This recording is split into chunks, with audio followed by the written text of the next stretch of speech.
Welcome back. This is podcast 28 or number 28 of the Slide In podcast. Kelly Gallup, Braeden Anderson. Let's start with an easy question today. We've got a Wooga Wooga 1 on YouTube saying, what does Kelly think of Oros bobbers? You have no idea where this is going to go from here. So first, it's a wooga wooga wooga. It reminded me of a train, which secondly, bobbers reminded me of Mel flashing trains. And I told her just yesterday, you don't flash the train anymore. First date, one of her first dates, we're standing, going up to the Blackfoot, and train comes by and she just whips him out. Hey, how do you, I go, I'm just kidding if your mom and dad are listening, but so you don't flash enough trains. But I think that is the best bobber that's ever been invented. There's a reason it sells things. We're back to the Oros bobbers now. You know, wooga wooga bobbers. Right. Yes. Okay. Right. How hard is this to deviate from the original? I'm slow. You got to walk me through this. It is the best, simplest. It's just what you want out of a bobber. And they come really small so you can make, one of the problems, ideally if you're going to fish a bobber, you kind of step down. So you go from the 1 inch or whatever those giant, 3/4, half, and they got a quarter.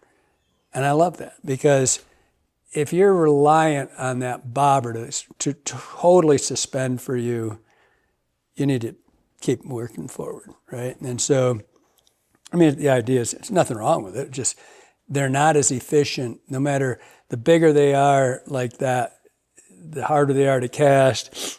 If you can just keep scaling down and not be quite so dependent on that, giant visual. There's just so much shit going on right now when we started bobbers right there. all the metaphors, all these things are come out with the giant visual with the little tiny. But anyway, you should step back. But I do think if that's a baited question as far as do I think is there something wrong with them? I do not. I still like to fish a bobber once in a while. I don't do it very often. I almost always just straight tight line with hardly any indicator really, maybe some cider or something. But I still dig it. I still do. I like going out and watching it. It's fun watching the bobber go down. Yeah, it's nothing. And there's nothing wrong with it. If that's all you ever do your whole life, that's just great. It doesn't mean shit. But there's a lot of bobber fishing. There's a lot of all that dumbass shit and everything. So, it's just ridiculous. But I think he hit it out of the ballpark. I think it's the best ever. We started out with, if you go back through all this, when that kind of stuff showed up, shoot that dog, would you? Got a gun? Yeah, I do. Let me land you one. It's my right foot. Shoot that dog. That dog's going to go out that door and come back to the front door and bark in about 1 minute. But the bobber thing, it started out with yarn, right? If you go back in time, it's not going to flip over. You could flip that freaking thing around so it goes the other way. I'm going to move it around a little bit so I fall forwards instead of backwards. You're an annoyance to have on the set, just between you and me. Mother used to tell me that. Yes, so... But, you go back in time, it started out with the indicator thing. That was Braeden wasting our time playing with his chair. Unlike me, who sits here completely sedimentary. Never move or fidget. Always on task and focus. Never, ever once doing that 50 times a show. But back to the bobber. It started out with yarn, which was really heavy. A lot of people loved it. And then it came rondicators, where it was all strips of foam that looked like yarn. And then we got the thingamabobber, and then phase 2 with the screw on it, and then they had to recall that. That opened the door for what was Airlock? Airlock first one. They put the thing on it, the nut on it, and then thingamabobber came back, and then that. Then the Airlock did another version of theirs, and then the Oros came out. And it's going to be hard to top that one. No moving parts, super simple on and off. You can multicolor it by 2 and get, whatever color thing you want. I don't, it's okay to fish bobbers in a lake, but not in a river. All that is such crock of shit. I just think it's, and if I was taking somebody out that hadn't fished, the first thing I would do. Yeah. I'd throw on a bobber. So the short answer, I think it's the best indicator it's ever been invented. Yeah. It'll be interesting to see who can improve it. Obviously, there's more specialized ones for lakes and stuff, slip bobbers, but slip bobbers. In terms of what the Oros is asked to do, generally being a river bobber, it doesn't. How do you fix it? It's so it simple, holds. Works. Like the inline thing, right? Yep. Everything's simple. I think the only trouble I've heard with it is people who, I respectfully really question their intelligence. They say they can't get the line through the middle. They think they have it on there. They screw it on and they cast and it comes off. I can see how. I've heard that from a number of people. One being my father. So sorry, Mark. Father Mark. And your, I guess I do have his genetics. And your former boss. Yes. My former boss. If I don't have my glasses on, my cheaters, right. I can't see that little. I mean, and that's the only thing that's. You'll get through it. The good thing is if you drop the son of a bitch, it floats and you can go chase it. Yeah. Not like when you drop the nut on the old ones. Yeah. Remember that? Remember how many people come in and we'd save the excess and they'd come in. Well, I guess I'm just tight lining today. Yeah. So I could see how. Hey Chuck, what was that video Oros put out that you said don't do that on? Oh, all right. I guess we won't go into that because a lot of our guides do that. They're dragon streamers. Mm-hmm. There's a guy who made a video about, I guess we will go into it, made a video about essentially nymphing streamers from dragon. Flood. Yeah. We all do it. Everybody does. All the guides do it. Yeah. Yeah, tons of people do. But Chuck hates it. A lot of us don't like it. Well, it's really pushing the limit. I mean, mooching there's a lot of, it's really pushing the limit of fly fishing. Especially if you consider you don't cast. Plop it out, and if you're really good at it, you mend your line where you want your fly to go. Yep. And the sin of dragging is casting it. Because as long as it's out there, it's hunting. It's hunting. Yeah. And the more it drags you can't screw it up. You really can't. If you pick your line up and it comes too fast, well, who's to say a minnow isn't just swimming fast? Guess what? You're fishing a streamer now. Yeah, then you flip it that way and it takes off that way and it's like, hallelujah. I know. For those who don't know what it means, you put a split shot above a streamer and you put it under a bobber. It's just nymphing a streamer. Now, it's even worse. At least you pick up a nymph and replace it. Yeah. When you're dragging, doing it right, you throw your line places where you want the fly to end up. And if you're good at it, like Johnny's, you see it coming and you mend way past and kind of follows your, chasing your fly line. Yeah. So, but it's not new. No, it's not new. It's not new technology. But I know, like one of our guides, Andrew, I'm sure a couple of our other guides do it as well, but Andrew will use it as a teaching method to get people to start understanding how to move their fly without sinking line or without breaking off a ton of flies, right? They have this indicator as kind of a visual, and they can start out, sort of nymphing it, and then you strip, jerk, and you can do that all, and then eventually he'll kind of, take the training wheels off and put them on the big boy setup. But yeah, not my favorite way to go, but times are tough.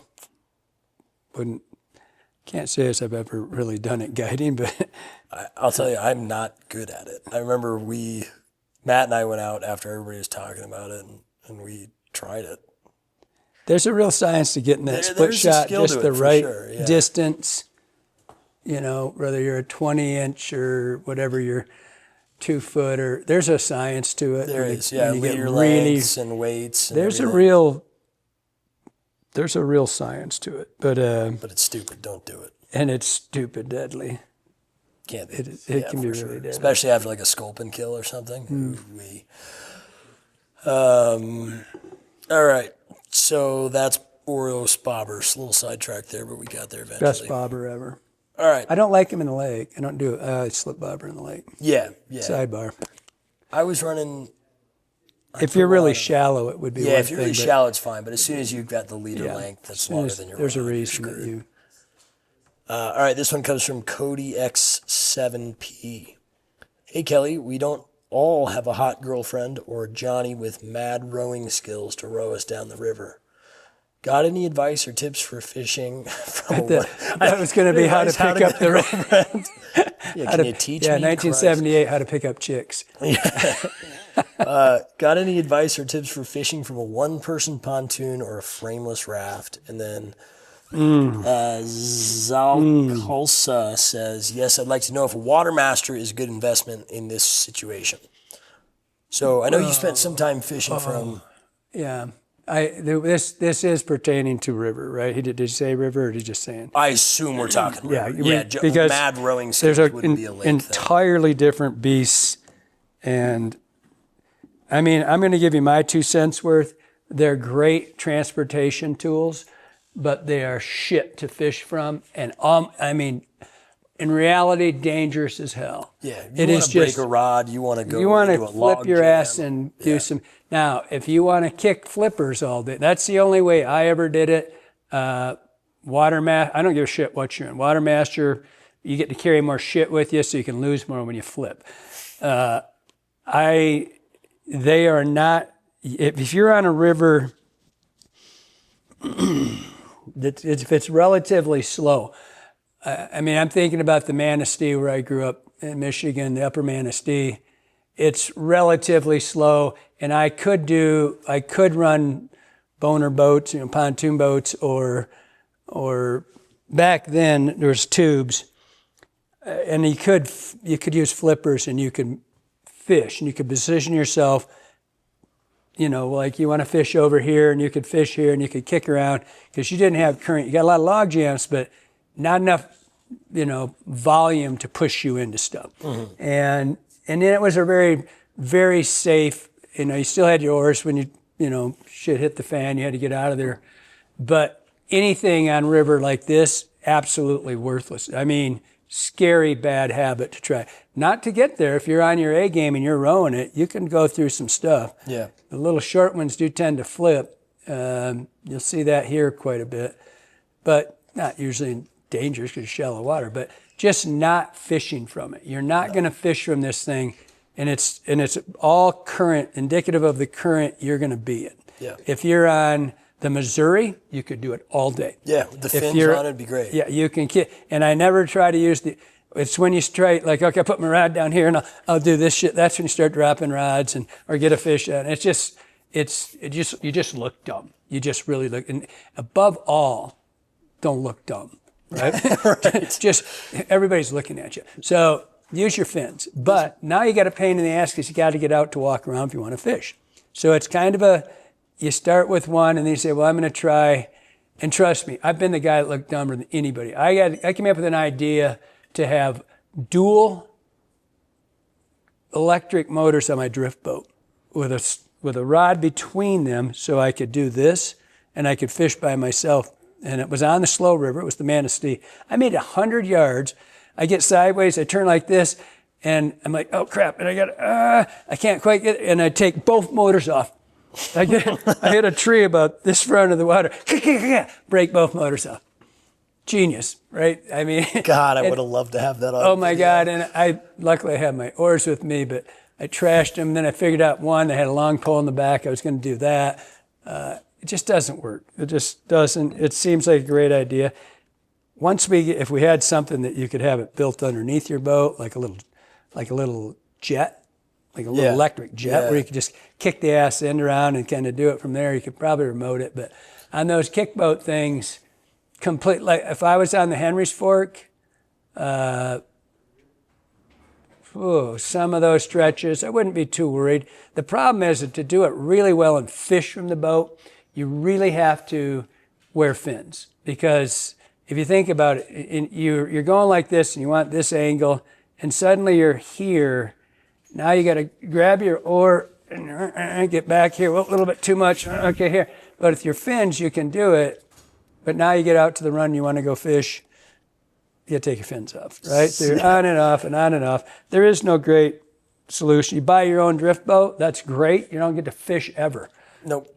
Ever. You get, it's really good to have a friend that buys You're just a transportation tool is all they are. Yep. And when you're solo.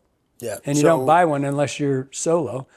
And so, and not everybody has a hot girlfriend that can row. Right. Too bad to be you. Yeah, so I don't have a hot girlfriend that can row. You don't have a girlfriend, do you? No. Okay, well, let's just get that straight. We call that playing the field, which is a great way to push off the question of why I don't have a girlfriend. So, I own a Watermaster. I bought one because I wanted to go, throw spay rods. And at the time, none of my friends threw spay rods. Now they all do.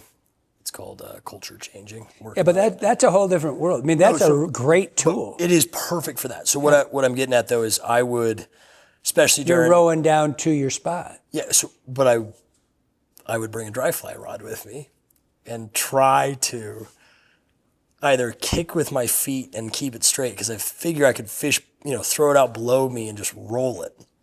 Well, you just spin, and then it gets skinny. So then your feet are down, and then you're like shuffling, pushing rocks, scaring probably every fish in the river.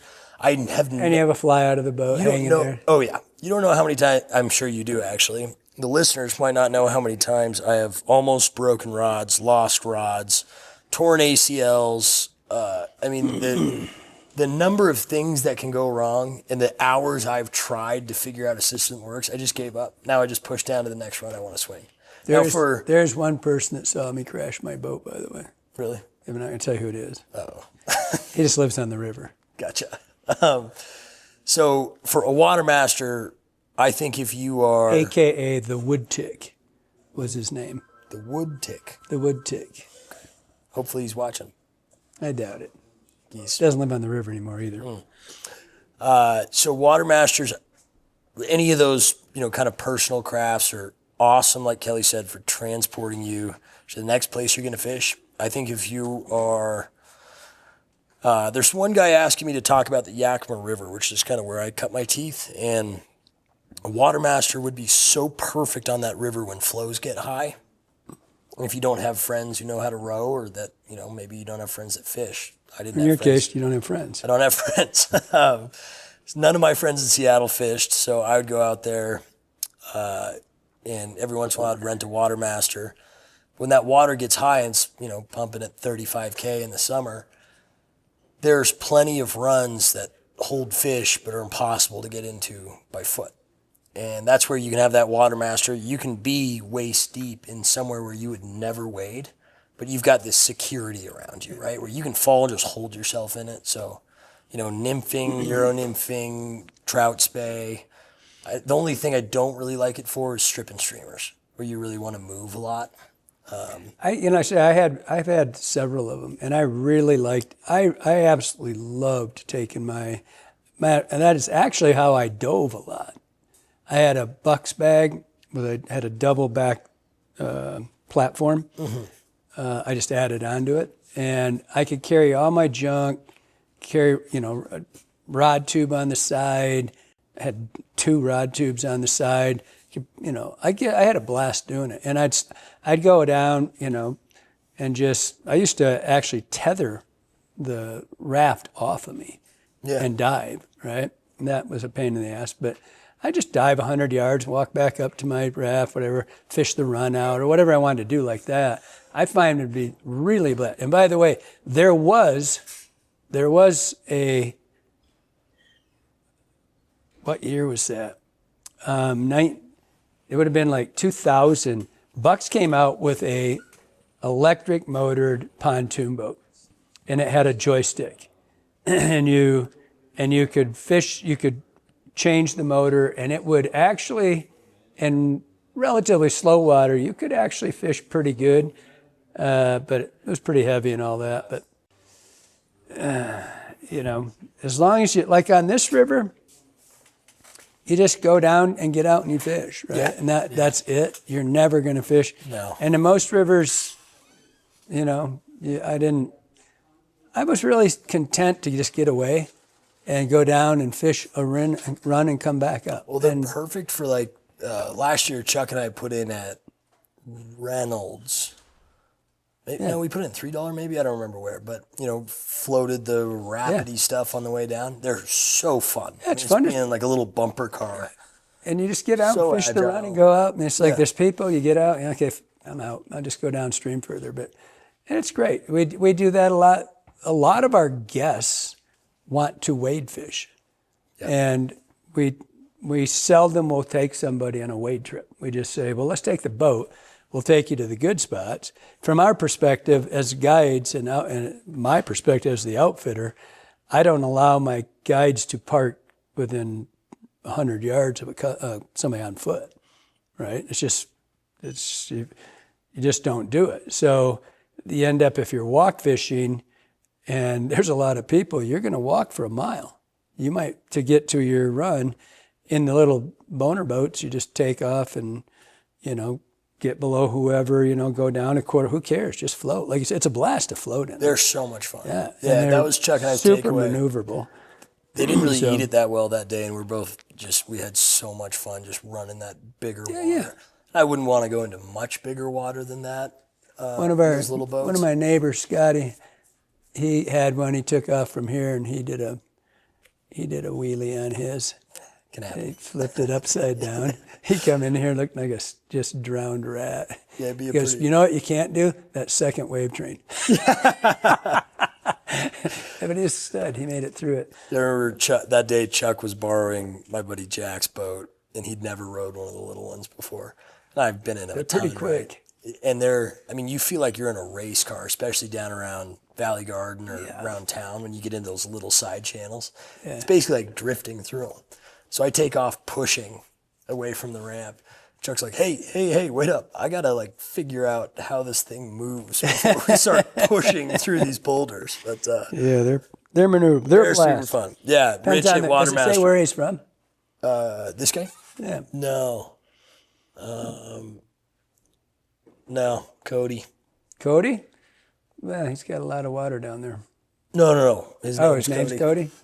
Maybe he's from Cody. I don't know. I don't know. Well, that's the short answer. The long answer is always. Yeah. Rich at Watermaster, send me a new one. Mine's a little dinged up now. It's only 25 years old. Watermasters are really popular.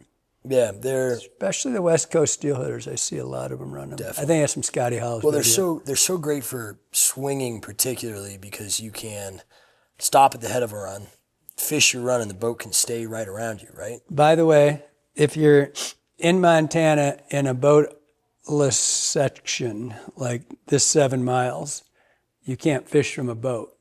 In Montana, I don't know about other states, you cannot do what you just said. Right. You cannot put your feet down. And I had pontoon boats that had a bar across the front, right? I could not stand with the bar with the boat below me and fish. I had to untie it and tether it to me. I asked the warden this because I was down there in mine, going down to Big Bend, and he just happened to be at $3. I was just talking to him.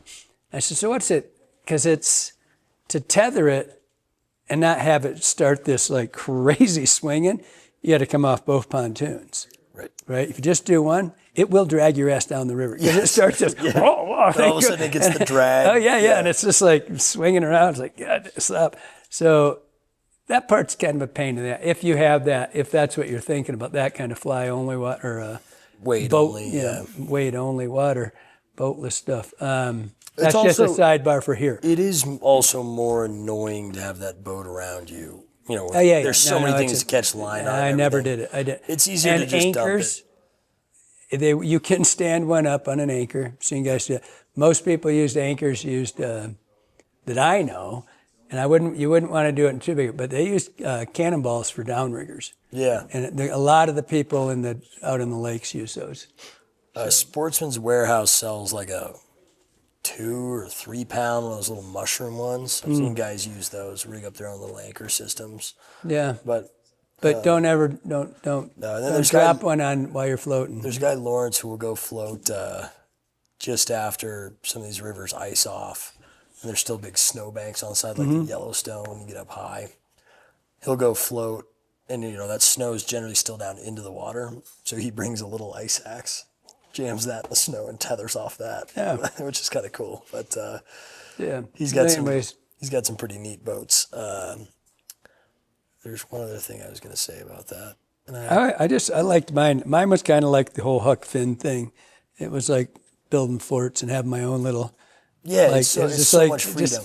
Well, it was. I mean, I had lots of freedom with my boats and all that, but it was just a going back, real simplified. Yeah. And I dug it. I mean, I love running into the smallest little channels and trying to. Yeah, it was kind of cool. And, the other thing I do is I really like to have you row better.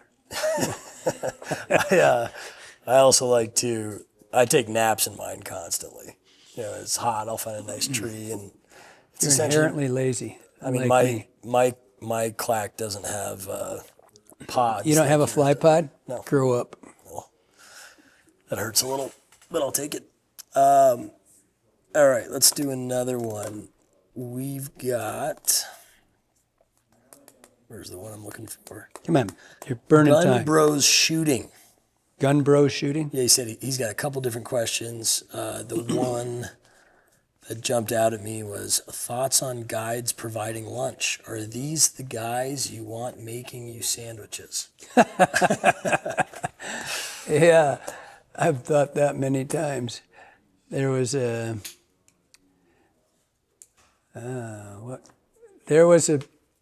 what were the Fireable Offenses video, whatever episode that was when we were talking about it.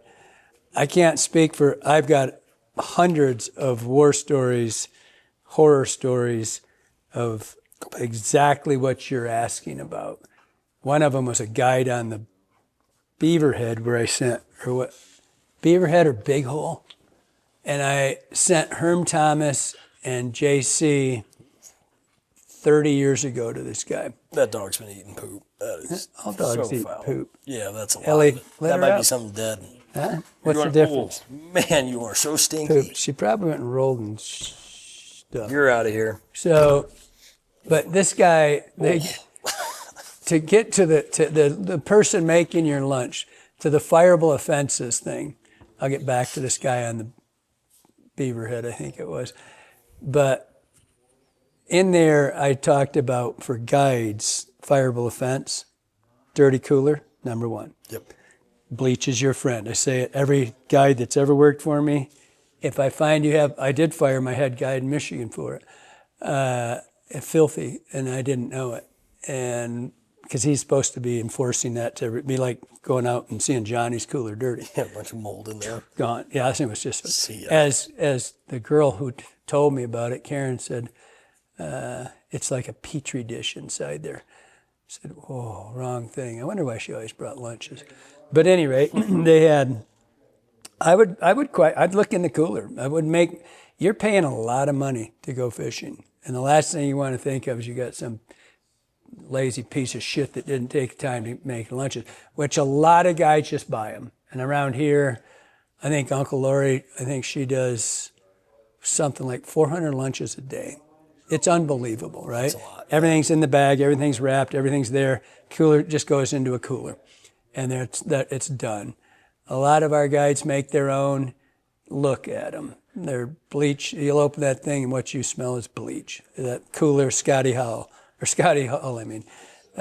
Whenever people don't eat Scotty's lunches, generally I was a beneficiary of that. And let me tell you, that man makes some good lunches. Most of those cats are very Tupperware-ish and very. Well, they're hip to making. Scotty is, he's such an example of how you want to be about everything in life. But, Scotty gets back from a trip. You walk over there, the trunk to his car is always open to air it out, right? Mm-hmm. So that he doesn't get mold in his truck. His boat is clean immediately. Well, and then he's inside. Maybe we'll have a beer with him or something, but he is cleaning out his Tupperwares. He's prepping his lunch for the next day. First thing comes in, he backs it up, tips his boat up, sprays it down. Next thing that happens is he comes, pulls his cooler, goes inside, puts it in to clean it. He's got a protocol. And so, did you hear that music? No. No, I didn't hear that. Hopefully that didn't come across. It's good to have a process. You, like I said, Herm and JC were two of my all-time best customers. They had 20 years with me at least before I moved out here. And they came, and I sent them to this guy. And we always break for lunch at a certain time. There's a reason you break for lunch. You may not think you need that break, but you need that break.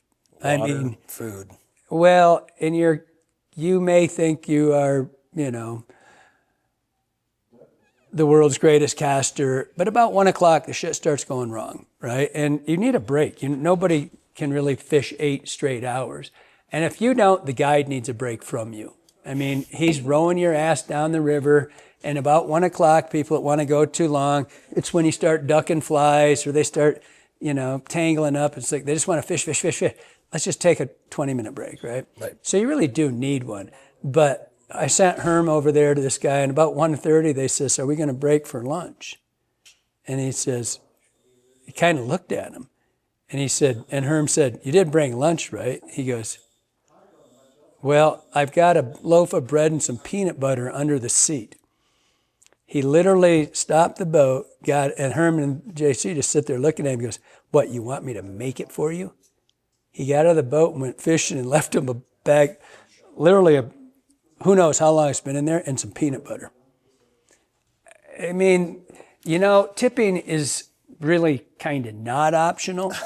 Right. But that would be like, kiss my ass. Good luck on next year's guide. Here's a $1 bill. Yeah, I mean, it's just dumb. It's just like, so, yeah, there's people I wouldn't, you didn't, but it is what it is. If you go up and look, if it makes you nervous, there was a point in Michigan, I know, where they made us, we couldn't have anything homemade. And because some senator got sick, probably from what he did the night before, and with who, but it was, I don't know how, but we could go to this gas station and buy this shit that's been in a bag for 2 weeks, but we couldn't make our own. Make one fresh, yeah. Yeah, and so I get it. If it worries you, ask them. If you want to not piss me off ever, just walk in and say, "Can I look in the coolers?" I'd say, "Come on, I'll walk you through every one of them." And if the guide is pissed off about that, look yourself in the mirror. It's because your cooler's the dirty. guy just pissed off. He's fired anyway. Yeah. I don't. If you want to go out, I mean, it's your trip. Go ask. Just how's our food made? So I was talking to one of Andrew's clients the other day, and they were telling me about how impressed they were with Andrew's lunch. Mm-hmm. Andrew brought a little stove and actually had canned soup and Ritz crackers and cheese and did the whole deal. We did that. I actually had my first guide, my second boat, actually had a grill built into the back of it. I've got a picture of it at the shows because we would stop and grill brats or burgers or whatever. It just became, it went from, It's definitely tedious.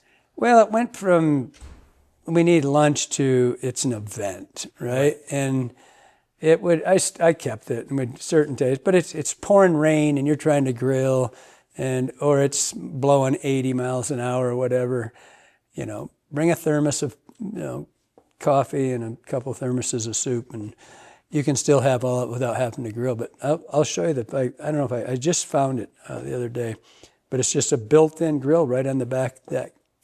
What a pain in the ass for the guy casting back there. Oh my God. But we were snagging salmon then, so it didn't matter. Guess nothing does. Yeah, I don't know, random, but my go-to lunch for fishing trips now is I'll just basically get all the ingredients of a sandwich, chop them up on a cutting board, bunch of sauce on there, and then I put it in a Tupperware. Yeah. Just scoop it into bread or tortilla. That is how you are supposed to make lunches, so nothing gets soggy. Every guide here has been through that. You don't put your tomatoes on your sandwich. There is a protocol for making guide lunches. There really is. And it's just, how many times you have to have a sandwich that's soggy because you put too much shit on it. Well, the next time you realize you just don't do it. You would hope after your second or third trip, you'd figured out how to make a lunch. Yeah. And if you went to, and nowadays guide schools are pretty common. When we were doing the FFF certified something way back when, it ended up being Orvis's, but there was 5 of us that set up these protocols. They're all guys from Mission. Charlie Weaver, Walt Grau, John Klusing, Tom Noms, me, one other guy maybe. And because we'd been guiding a lot, there weren't a lot of guides in Michigan. We'd been guiding, and we had a protocol for how to make a lunch. And actually, the people we were working with brought in a chef to show us. And basically all he did was tell you to put your tomatoes go in a bag, your lettuce goes in a bag, anything moist goes in a bag, and your bread is always kept separate, and your meats are kept separate. Don't let them get on this and that, blah, blah, blah. I said, well, pretty much all common sense. And so, but yeah, it's a good point. I also wouldn't be afraid to bring what I wanted just in case I was going to be hungry. Right. Guide lunches are really usually pretty good. Usually fruit, a snack, sandwich, whatever, and then just basics. But if you're a chow hound, don't be afraid to bring your own stuff with you or ask for it. I mean, who had it dialed was those guys down in Chile. I love those lunches. They always had tomato and avocado and everything's chicken and rice. Well, they didn't do shit. The chefs made those. I know. There's a big difference between having a chef make your lunch. Yeah, it's like Firehole. They're not making their lunches. No. Their coolers are filled. Right. Which is a really nice thing. Job. Do you remember why the guide food stopped being so good?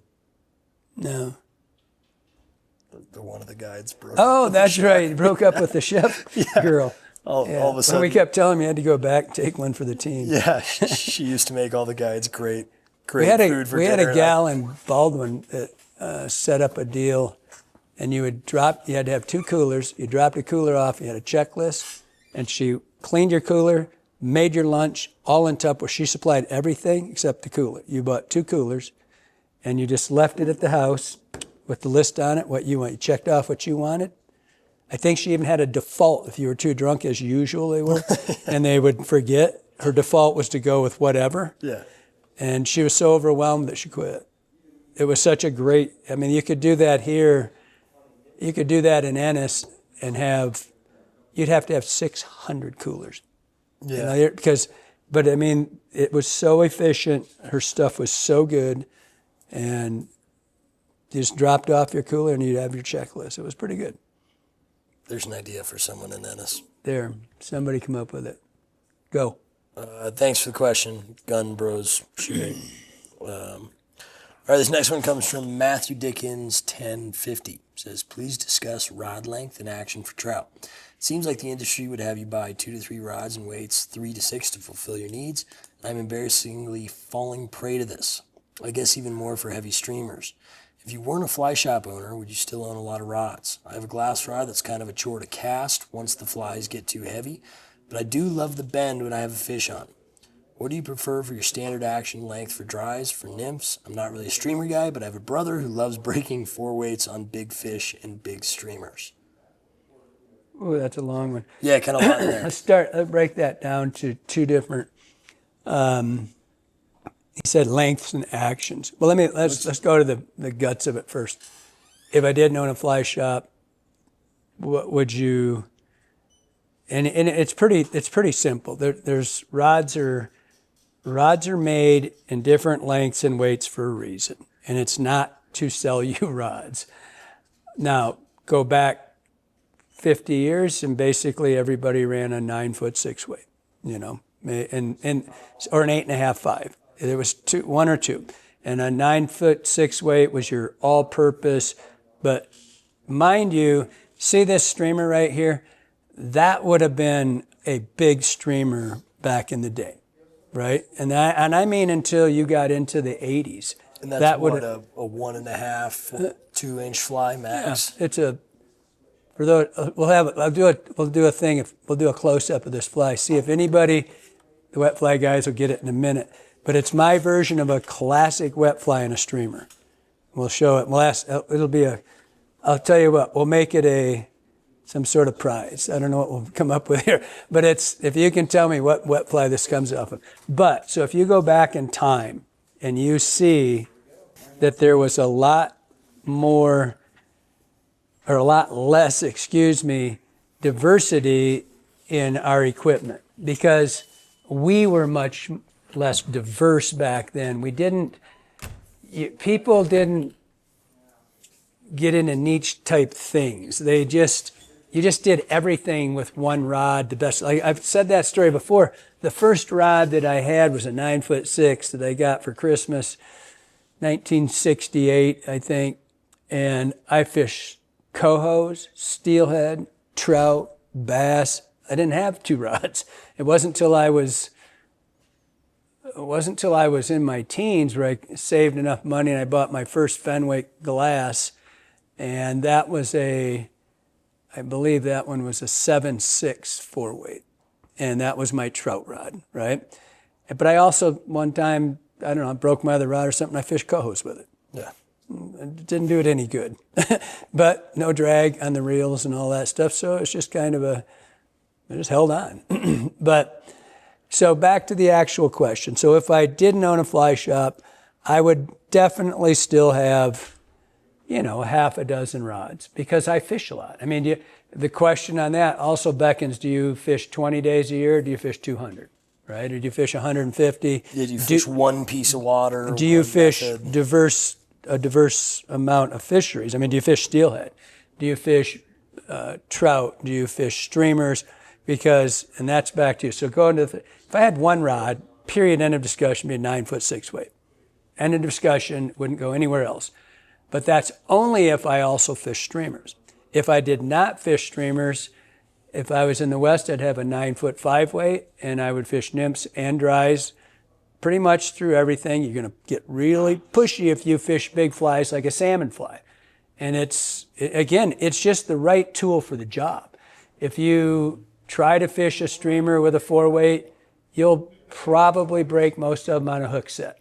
I mean, I've done it. Did it with I picked when Sage had their RPO Plus, that was a 9'6", and I reached up and I grabbed an LL. I took it, I thought I was grabbing for this. It was a brand new rod. I needed one, so I took it off the shelf, and I reached up and I grabbed this rod, and I went out, and it was Jerry Dennis and Jerry Wilson and we get in the boat, and I line it all up. I think it was a 250 grain head or line. I grab it up, I roll it out about 20 feet, threw out like this, and my first cast like that, and snapped that swim right at the cork. I had an LL, a light line, right? Yeah. It was still a 6-weight. I busted that thing at the cork in half.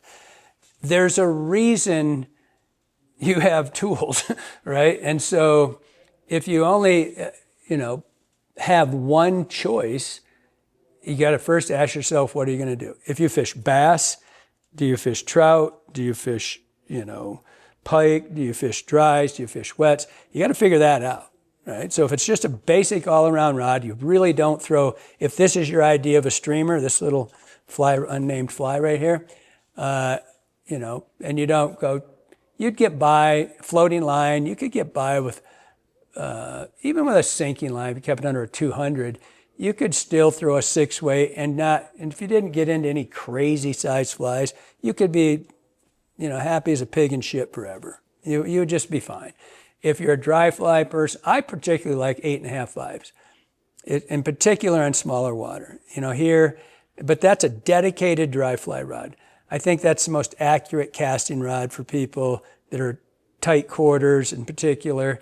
But if I'm a Western angler and I'm going to fish the Henry's Fork, I'm going to reach out a little bit more, maybe I got a little bit bigger fly, I'm going to have a 9'5".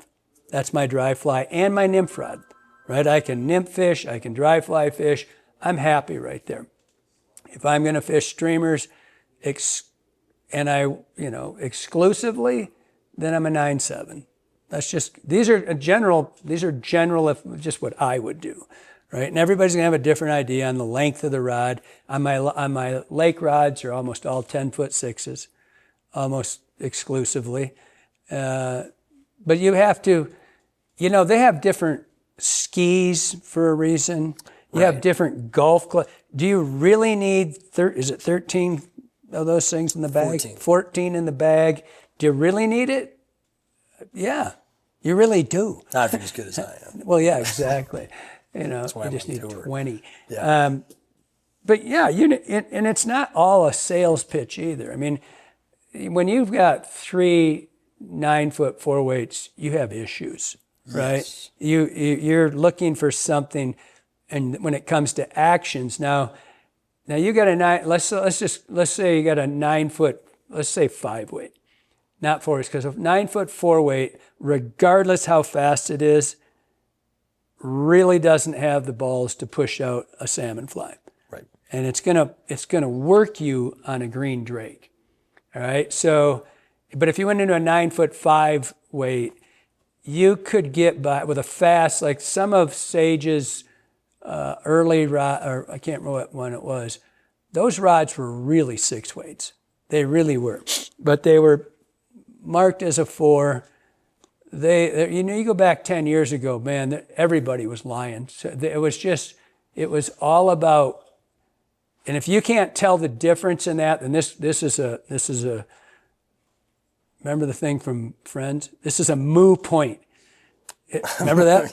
Because what was that guy's name? That was probably Joey. Joey. Yeah. Joey says it in the thing. He goes, moo point? And he goes, yeah, it's like a cow's opinion. It doesn't really mean anything. It was hilarious. So it's a moot point. I haven't watched Friends, but I'm going to have to. It's a great line. It's a good one. But at any rate, if you don't get what action means in that, then you're probably could be a victim of being sold the wrong rod. Yeah. Because you can be, but when you realize if you've got a 4 weight that you're going to use for tricos and midges, and then you got a 4 weight that you're going to use for like a 14 to 16, maybe even a 12, you'll be all right. And one's a softer action because needs less weight to take a trico and deliver it. If you don't know that, if you can't feel it, then you could be, like I said, a victim of being sold the wrong rod. Mm-hmm. But if you get it and you understand it, you're going to pick up a rod. And the first thing you should understand when you pick up a rod, the number on the side is generally bullshit. Whatever it says is usually not, it's getting better. And there's 3 or 4 companies are to blame for this. And they're all the big companies. They're the ones who said, this is a 4 weight, when indeed it was a 6 weight. It's because what you're going to do is go out in that parking lot and see who's got the biggest one there. And you're going to take a 4 weight and try to hook 60, 80 feet with it, which doesn't mean shit for where you're going to fish it. You're going to fish it at 25 feet. And that might mean 20. Somebody wrote in about, no, I do, every caster writes this in. 25 feet of fly line is 35, 40 feet away from you. Yeah. Just so you understand when we talk about this, we say 25 foot, that's your fly line. But if you look at a 10-foot leader, your rod extension roll, that's 18 feet with your arm and your rod extension without any cast whatsoever. That's just leader and that. So when you understand what the rod is supposed to do and what you want out of it, and you pick it up. I picked up a rod with a rep one day. It was a 6 weight. I said, that feels like, I picked it up and I was setting it down before he could even say something. And he goes, that fish is better with an 8. And it's a 6 weight. I said, well, then it's a freaking 8. It doesn't fish better with an 8 because it's not an 8. And we lied so long, probably 20 years of bullshit designations on rods. And so until you understand what that feel is when you pick that rod up, it's really hard to argue back and forth, like you would like this, I would like that. I like glass. I particularly love that Lodic TNT glass I fish. I don't sell TNT, but I bought it. I love the rod, right? I get it. I know what that rod to me is, just to coin Brian Fletchen's, it's like butter. It is like so freaking smooth. I could fish that rod the rest of my life. Yeah. And it's a short rod. I think it's a 7.9. But I absolutely love that rod. And, I absolutely detest most of the top end 4 and 5 weight rods made today. I just think they're absolutely, they're way too fast. If I have to upline a rod, then it's bullshit. I do not upline rods. I buy the rod for what, If it's a 4-weight, I do not need to put, if I have to put a 5-weight on it to cast it, it's not a 4-weight. Right. That's why you have to figure out, do you understand that? You know, when you talk to pro jocks, when they're doing this stuff, they don't even play that bullshit game. They pick their out. I've never looked at it. I pick it up, go like this, and I don't even have to wonder what the line is. And if it says 4 and I got to put a 6 on it, that thing can go to the shitter. It's a 6-weight. I hate the company. You guys piss me off. I don't hate any of them, but it just pisses me off. What is Kelly pissed off about? We could do 2 hours just about the line in the fly lines or the fly rods, because we have a whole generation of rods or lines now. SA has 4 weights for a 4-weight. Yeah. There's they have true, half over, 1 over, and 2 over. Yeah. Or 1 and a 2 over and a half over. Yeah. So what the hell does that mean? That means you bought a 4-weight that is so stiff that the company lied to you that you really need a 6-weight on it. Do you remember when So then you've got a rod that's too light to be a 6-weight. So when you do set, there's the tragedy. You take a rod that's a 4-weight. Well, it's still got the diameters and the strength of a 4-weight. And you set it up on a 6 and boo, jack one like that. And now you got a new 5-piece rod. Yeah. And so, to never a short answer on this, but call the rod companies and tell them what a piece of shit you think they are for lying to you. Because just because you can take it there doesn't, just like I did with that 5-weight or that 6-weight LL, which was a spectacular trout rod. Right. Just a really shitty streamer rod. So that's what you asked to start, length and action. I think I'm kind of doing that. And then you said dry nymph streamer. So a dry rod, again, for me, 8.5, 5, all around rod, great. 9'5", probably the best all around. And it's capable of going to a streamer, but really rather have a 4-weight, and then I'd rather have a longer rod anyway. Mm-hmm. So now that I got 2 rods, maybe 3 there, because I might have 2 dry fly rods, and I'm going to have a dedicated, and I'd rather have a 9.5 or a 10-foot nymph rod. And then streamer rod, if I'm walk fishing, it could be a 9.6, as long as it's a designated, a real one, like a Streamer X, as long as it's real. But if I'm in the boat, most of the time I have a 9'7". Yeah. I think that covers it pretty well. I think one thing that, to make it really simple, these things are tools, right? And everyone has a very different application. So, for example, I do not own a fly shop, and I do have a lot of different fly rods to cover these different things. There's a lot of people that do a lot of really small creek fishing too, where they're fishing 1s, 2s, or 3s, where they've got, small, like a lot of guys on the East Coast, the native brook trout thing. A lot of them fishing Reddington butter sticks and tiny rods.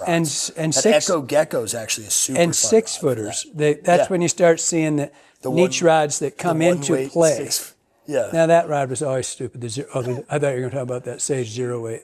Oh no, that was kind of fun though.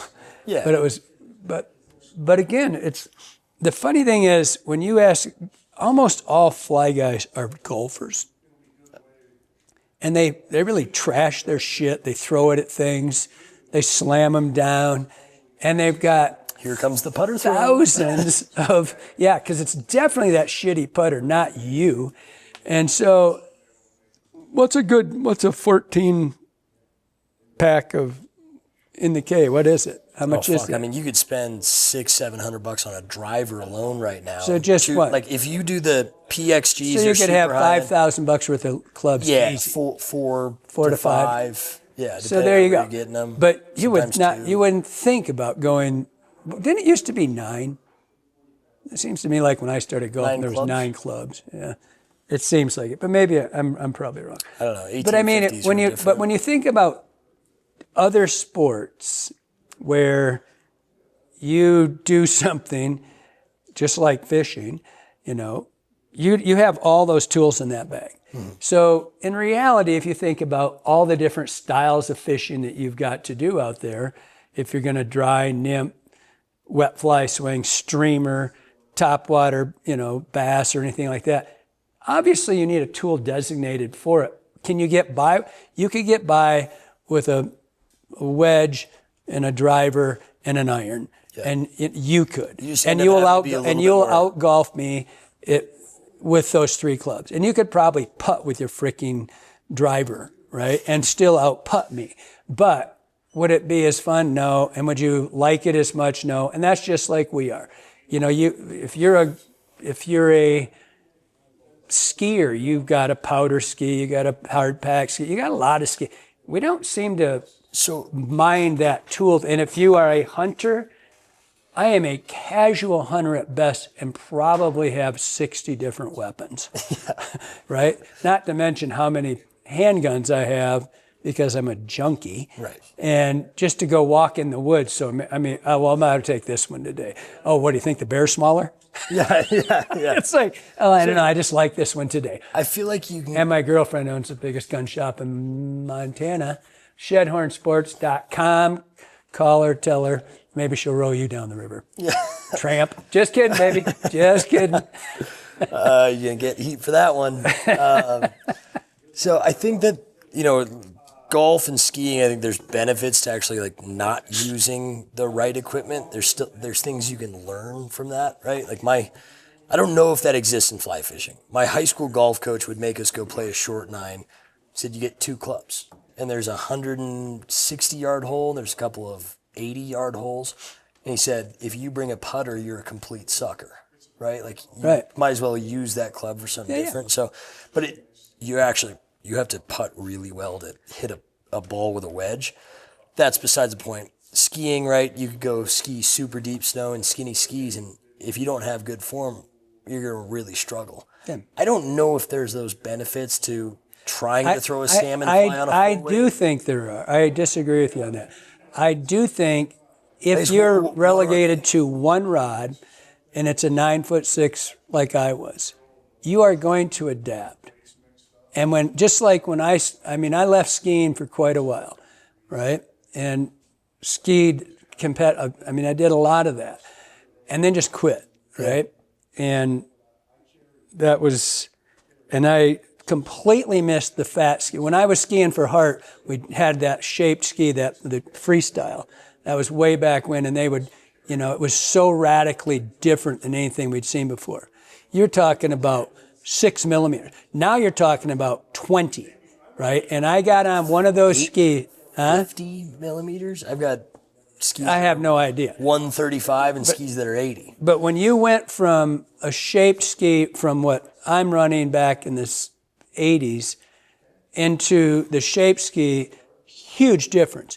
Now you take that to fly fishing. If you used a glass 9'6" weight, and you basically had one line, which was a floater, and you step into a Sage R8, that new, the new Sage rod, which is on my good list.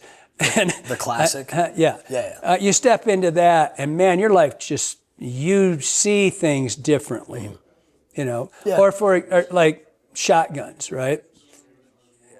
I could shoot any gun and shoot it like shit. But you will progress if you started like I had that Stevens behind the counter forever. Everybody go, what's that? It's mostly to save myself from swamp, my fall in the swamp, to stop myself on the way down. And I go hunt with Jerry, who can't miss anything. He's shooting a fox, and it's worth $10,000. Well, that rod doesn't mean a thing, or that gun doesn't mean a thing to me. I'm not as good as he is, right? I've done a lot of tying things where I talk about tools, and I talk about woodworking. I covet a $5,000 table saw, but I'm only good as my $1,000 saw. Right. Well, actually, I'm not as good as my $1,000. And most people aren't as good as their ski, aren't as good as their club, and aren't as good as their rod. Mm. So will it make you a better angler? No, but it might make you a better caster in the respect that if you're trying to throw a streamer with a 6 weight that's really a little bit closer to a 5 because it's old or whatever, you're not going to do as well. Yeah. So once you get past a certain point, like fishing the same rod for better half of 10 years of my life, when I got that little dry fly rod, once I slowed down, I was like, oh my God, my flies are delivering softer, things are like that. So I started with my very first rod was an 8-foot 4-weight Sage, like Foundation, I think. It was whatever their entry-level rod Yeah, it was. was Foundation. I got it when I was 6. Or Discovery. So 2003. And, all I did was fish little dry flies for a really long time in alpine creeks, and then started getting into streamer fishing and nymphing and stuff. And it was brutal to nymph with that.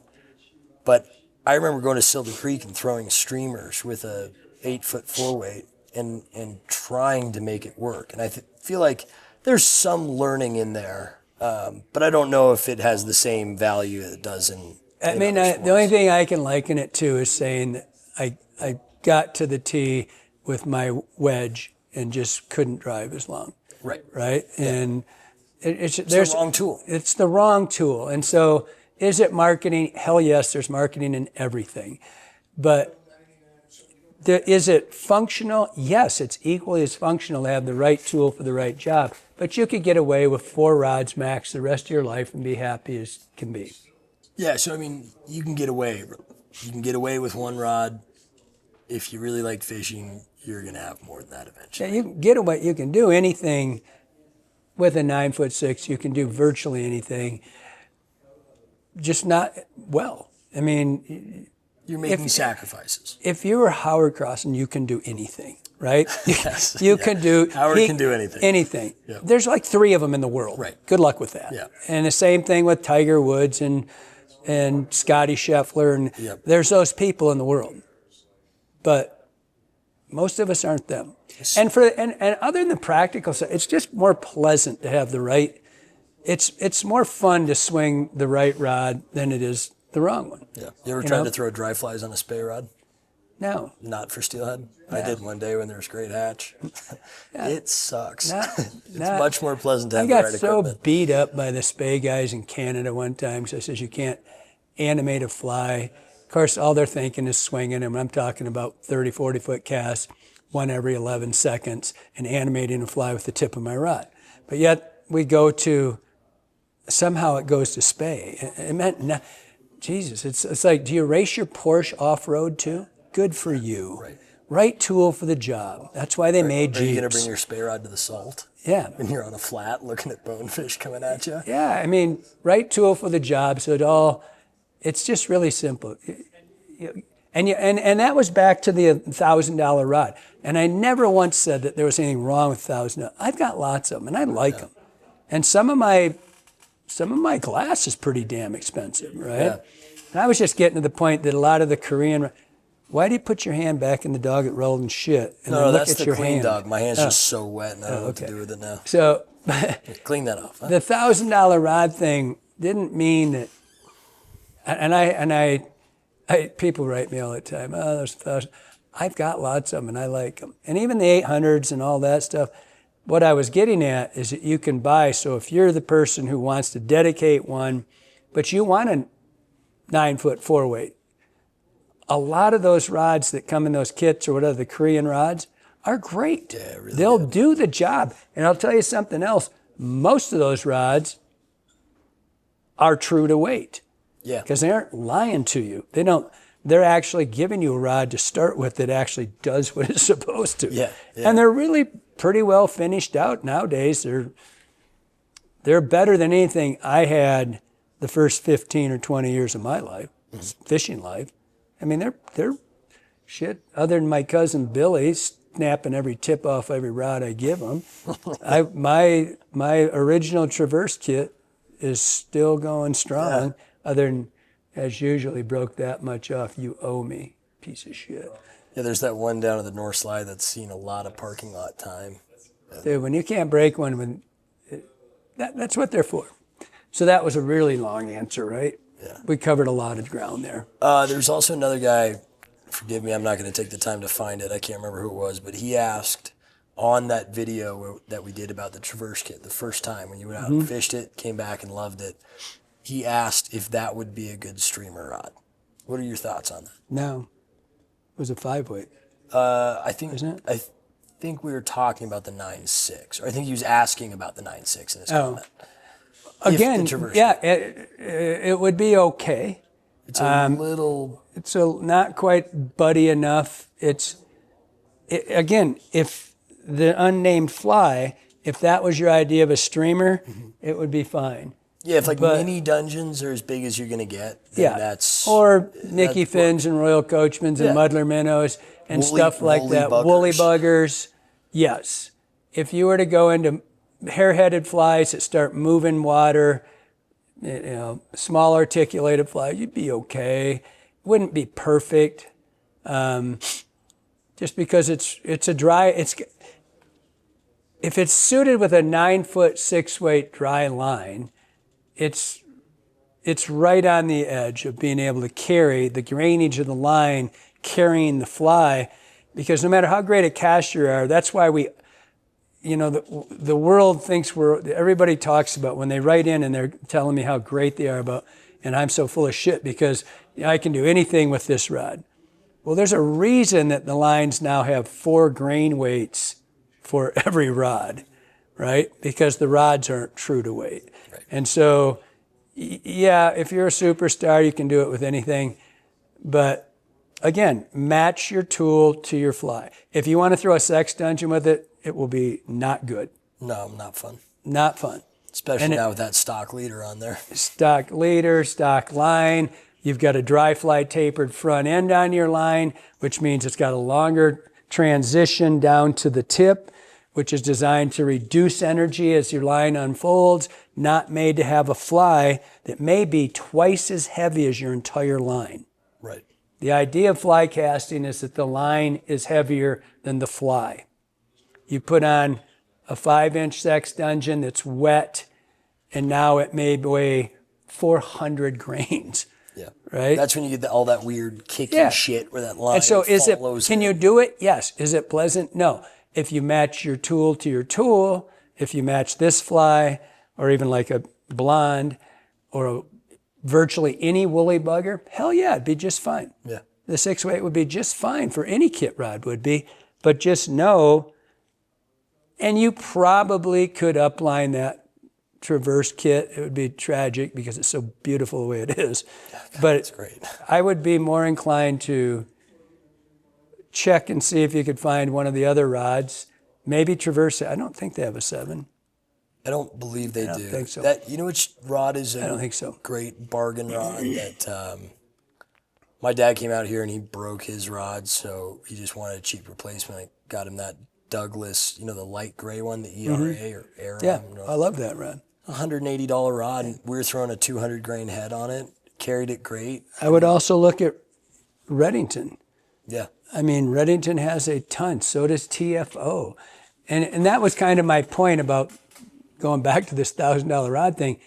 It is economical enough nowadays that you can go into these $300, maybe $400 even, in the Korean sticks, and they're incredible rods, and you can have a cache of rods that is everything you asked it to do. You don't have to go spend $500, $600, $700, $800,000 to get a good set of clubs. I fish only budget rods. I've got one nice rod that I was gifted a long time ago, and other than that, I fish a lot of Echo stuff, Redington stuff, and it's all the $200 to $400. That was the whole point, and I can assure you, it's kind of like when we were talking about knots when I said you get 4 pros sitting in a boat, none of them are going to say what rod are you. Yeah. No, but because they can.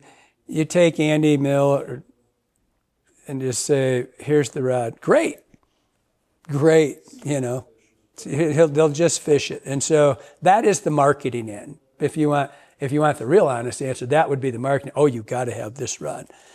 Yeah, nobody has to have it, and you'll adapt, right? This rod is completely unique. There's not a single other one like it. This one's 40% more accurate, or whatever that stupid 4 times as accurate, or what was the thing, that Orvis thing? Yeah, it was a joke that was. 30% more accurate or something. By who? You see that one guy wrote me back. I was talking about the black edition. He's like, "You're totally wrong. It's an entirely different rod." Yeah, you're probably right. Whatever. I don't care. It's stupid. We should ask Brian. Fletching? Yeah. Is he a big Orvis guy? Huge. Yeah. Probably one of the biggest. One of the biggest, Yeah. And he had a real dislike. I've never for one fished one. He had a real dislike. I don't know which one it was. It's fun to get angry at things on the internet. Yeah, exactly. All right, let's do. Chuck, go to the other end and unwind that. What's up? Nah. You should see the fish this dude just caught. Yeah? Really? All right, we're pausing because we want to see. Pause this. for big Actually, fish you want to come picture. over here? We'll put this in. Watch your feet. Oh, I can't walk. Ouch, that thing. Holy shit. Nice. Yeah. You mind if I take a photo of Go that? for it, man. Here, I'll get you in it too. Where did I just meet you? I came in from Austria. Yes, just 2 days ago. Woof. And you were going to experiment. We said, he's going to crush it. Yeah, that's a big one. All right, That's a biggie. we'll probably leave that. What did in. it eat?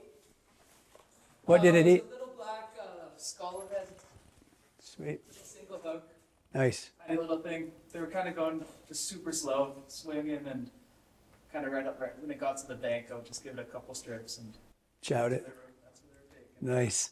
I heard big Beauty. fish don't eat small flies. Yeah, exactly. That's beautiful, man. Good job. Yeah, we'll cut some Okay, of this, back. keep some of that in. Did you get Show the that picture? photo. That was cool. Yeah, yeah. I got a photo of the photo. Photo of the photo? Photo of the photo. We'll have to put Of it. the- I yeah. forgot his name. Hey, what was your name again? Thomas. Thomas Cool. from Austria. Didn't know. Oh my God. What am I trying to think of? Look for his phone, his number. Roman Mauser. I know we were talking about somebody that he didn't know. Roman Mauser. Thomas from Austria. Big fish. All right. Very handsome feller. Let's do. What's Kelly pissed off about today? Do I have something today? What am I pissed off about today? No, I wasn't really pissed off about anything today, but until we started talking about fly rods. You're pissed off that I almost went to an engagement party. I'll ask everybody out there. I won't tell you what I told. He was talking about not going fishing and going to an engagement party.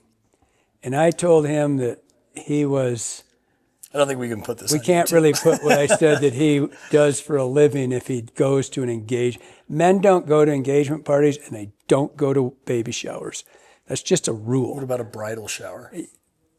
Well, you do have a target-rich environment at a bridal shower. I'll give you that. It was also my mother that's hosting this bridal shower for my oldest Then friend in the world. your who's mother, getting married. your mother should know that men don't do this. I'm not going because Kelly bullied me out of it, and we Hey. might have to be filming. So yeah, thanks for being pissed off about that. Kelly wasn't did send me pissed some off. No, very he- funny texts. By the way, who typed that first text? Was that Mel? There was punctuation. It was kind. There was no way it was you. I probably wasn't doing speak and spell. Oh. If I sit down and knew and what a period or question mark was. It was just one constant. flow ah, of words. that's how you gotta- rant on the phone. You just have to When I'm guess where it speaking starts into and speaking stops. spell, that Yeah. British chick that I have talking to, Yeah. and you should see. I did that with Billy yesterday, and I said, "Well, it's same here, cloudy and rainy." And it says, "I'm in Iran here." And I'm like, the first one I ever did on that, I sent to my daughter Madison, and I think I said this in another one. Yeah, you I did said, tell this. can't wait. I said, can't wait to see you at lunch tomorrow. And it said, can't. What she got was, can't wait to rub your inner thigh. Now, how do you get that one? Yeah, that's kind of a. So, but luckily, she's funny. But I wasn't pissed at anything That is today great. until you brought it up, and now it was the fly rod thing about. Oh yeah, that's right. I forgot we did that. It's kind of like all the Democrats turning on themselves right now, and that's what they should have done in the fly fishing industry. We should have turned on these companies that did it. You know what? That's a good point on the topic of politics. Let's talk about something behind the desk. I saw one that U.S. Border Patrol, that segues great into my political thing, but right Really trying to beside, throw you for a loop there. but here's something that's pretty, did I talk about this before? I This is don't really think cool. we've talked about that on the podcast. Okay, for those of you who can't see it, it's a beat up sex dungeon. This is actually one of the first brown sex dungeons. It's chomped, right? Let's get him where you can see him. So he's got a parasol for a hoodie, right?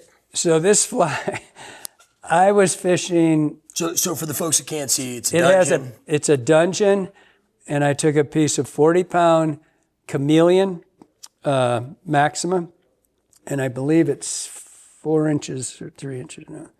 What is it? That's 3 inches. Trust me, it's exactly 3 inches. To the end, yeah, but it's 3 inches to the top of the.